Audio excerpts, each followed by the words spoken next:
Good morning! Nandito na tayo sa Kaliraya na to. Ayan. Bukas ipapasyal ko si Madam dyan sa taas sa Kaliraya, ang aking wife. Kasama ko siya ngayon. Hello!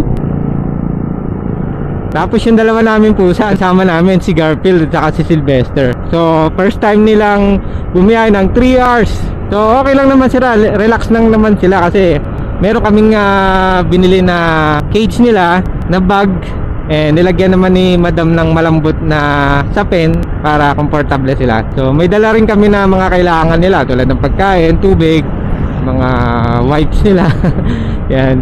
So love na love ni Madam yung mga pusa namin. So okay naman sila, oh. Yan ang itsura nila kapag sakay dito sa natutulog, nagsa-sightseeing.